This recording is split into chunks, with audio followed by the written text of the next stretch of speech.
Desde sempre, a gente entende que a regulamentação do serviço de transporte por passageiro de motocicleta demanda estudos, dados, muito diálogo e trabalhar o sistema da segurança como um todo de forma que todos os atores assumam suas responsabilidades. Porque na cidade de São Paulo se morreu 1.031 pessoas no ano passado, 475 foram motociclistas, mas também 376 foram pedestres. Então, a gente está vivendo um cenário em que a morte é generalizada e a gente não pode banalizar as mortes. E quem cuida da vida no trânsito cuida de tal maneira que é responsabilista e que não admite nenhuma morte ou lesão no trânsito. Este é o sistema. E não culpabilizar as vítimas. Por isso, os trabalhos da subcomissão que eu presido e que foi criada, que aborda a questão do mototáxi e a questão do motoapp, tem que trabalhar de forma multidisciplinar. Os trabalhos da subcomissão foram iniciados em abril e já realizamos 5 reuniões aqui neste mesmo plenário. Ontem foi a última delas, inclusive. Ainda teremos novas reuniões e o trabalho deve se estender até o final de agosto de forma participativa e técnica. As audiências públicas como essa e a próxima da CCJ serão importantes para reforçar a participação popular e eu aqui quero parabenizar que nós estamos conversando e a galera está ouvindo. Então, quando a gente fala de espectro de segurança viária, ela envolve aquilo que eu já falei. Nenhuma morte ou lesão no trânsito pode ser tolerada, aceitável e muito menos naturalizada. A questão de saúde, tanto pelos sinistros de trânsito em si, quanto pelos impactos para quem sobrevive, como a reabilitação. A questão da reabilitação para quem sobrevive é um tema muito importante. Os custos que impactam o sistema de saúde e o mercado de trabalho. Mas veja bem, eu não quero só falar de dinheiro, porque cada mãe, cada irmão, cada filho, qualquer pessoa que perde alguém no trânsito tem uma marca indelével na vida dela. E não se pode traduzir apenas em dinheiro. Prevenção de sinistros e de como a cidade deve se adaptar à presença cada vez maior, sim, de motociclistas. Então, a gente tem que também pensar na questão econômica, mas não só nela. A realidade é que a motocicleta e ser motociclista é emprego e renda de milhares de trabalhadores em todo o país. Eu, no ano de 76, eu rodei toda a Amazônia, em 77, todo o Brasil, e já existia, sim, o serviço de mototáxi, inclusive no país vizinho, Bolívia e Paraguai. Então, os motociclistas precisam, sim, ser ouvidos como parte central do debate, inclusive pela perspectiva de saúde pública, já que também são vítimas frequentes da violência no trânsito. Nas nossas reuniões de subcomissão, ouvimos diversos especialistas. Fortaleza, por exemplo, reduziu o número de mortes no trânsito por 9 anos consecutivos, mostrando que é possível mesmo com o aumento de números de viagens em bicicleta. Já a cidade de Salvador apresentou dificuldades com o mototáxi regulado pela própria prefeitura, que se tornou pouco atrativo para os próprios trabalhadores. E isso daí... E aí nós temos o Instituto de Pesquisa Econômica Aplicada, que é o IPEA, ele nos disse que os custos dos sinistros somam 80 bilhões no ano aqui no Brasil. A Secretaria, 80 bilhões. Olha aí o corte de gastos, tudo. Nós estamos falando que os sinistros de trânsito na cidade consomem 80 bilhões de reais dos nossos salários, das nossas vidas, sem falar aquilo que não é mensurável, né? Que é a perda da pessoa. A Secretaria Municipal de Saúde, que nos trouxe os números crescentes de internações e atendimentos a motociclistas em São Paulo. E a rede de reabilitação Luci Montoro, que também foi ouvida, que cuida dos sobreviventes de casos gravíssimos, é para lá de 50 mil reais por mês o trabalho em cada vítima, em cada pessoa que teve uma lesão grave. E muitas vezes essa pessoa nem volta mais ao mercado de trabalho. E a Sociedade Brasileira de Ortopedia e Traumatologia.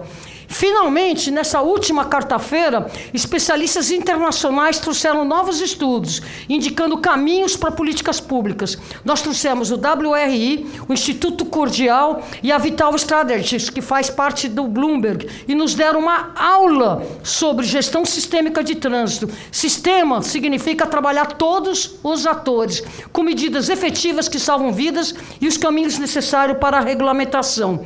Isso tudo para dizer que para temas complexos, nós não temos soluções simples e rápidas. E quais são os pontos em comum de todas as apresentações que nós tivemos?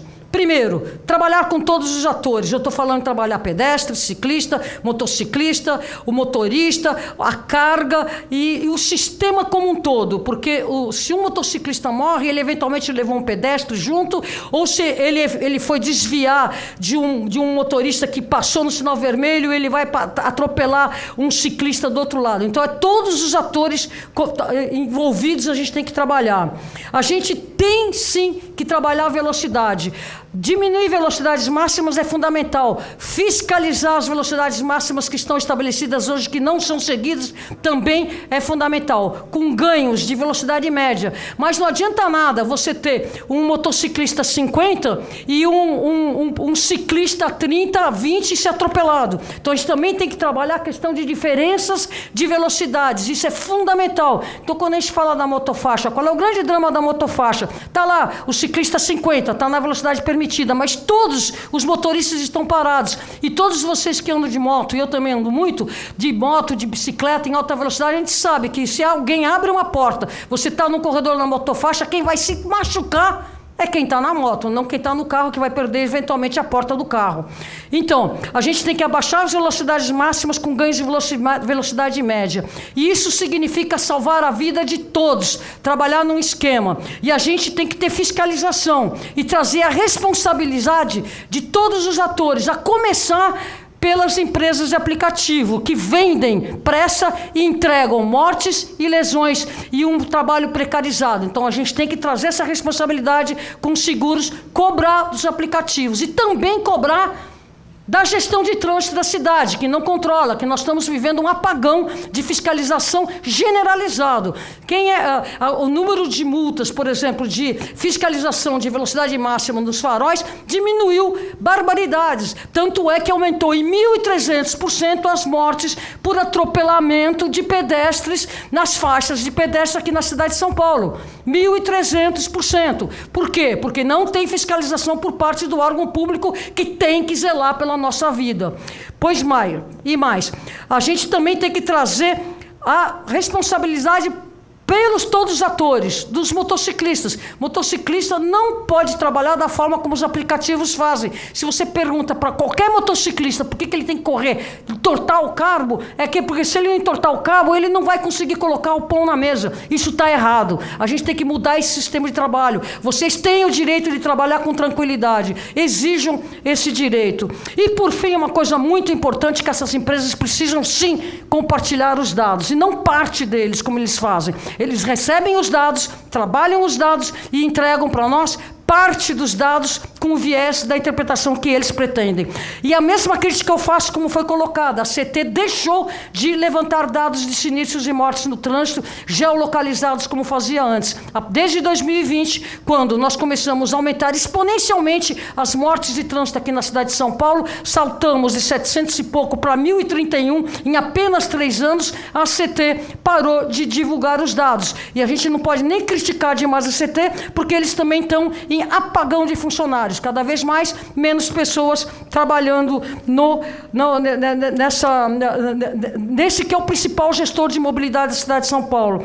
Outra coisa fundamental quando a gente está trabalhando aqui, a gente não pode isolar a questão do transporte coletivo, porque nós estamos aqui trabalhando uma solução de uma outra solução. Ou seja, nós não temos o transporte coletivo funcionando, especialmente na periferia. Conclusão, aí dá espaço para outros tipos de serviços paralelos. Portanto, a gente tem que sim investir e resgatar a moralidade e a capilaridade do transporte coletivo, inclusive nos próprios bairros mais afastados, porque o transporte coletivo sai do bairro, vai para o centro e não oferece uma mobilidade para as mulheres que levam as crianças para a escola, para o hospital e para outros tipos de atividade. E esse tipo de transporte coletivo não funciona no bairro, no território. Ele está focado em trazer do território para o centro e voltar. Então a gente tem uma lacuna muito grande do olhar do transporte coletivo, especialmente por olhar da necessidade da mulher na mobilidade. Se imaginar que 30% dos deslocamentos são feitos exclusivamente a pé na cidade, os deslocamentos das mulheres são 42% só a pé. Então, por que isso? Porque não tem transporte coletivo no território da periferia. E outra coisa que a gente também tem que resgatar com seriedade é a questão da intermodalidade. Aqui ninguém está falando para a pessoa sair na garupa de uma moto para ir do ponto A ao ponto B, eventualmente, territorialmente, na franja da cidade, do ponto A para o transporte coletivo e por aí vai. A gente tem que trabalhar a questão da mobilidade como um todo, olhando para todos os atores, sem nunca esquecer a questão da intermodalidade. Agradeço muito a oportunidade e bom trabalho a todos e todas.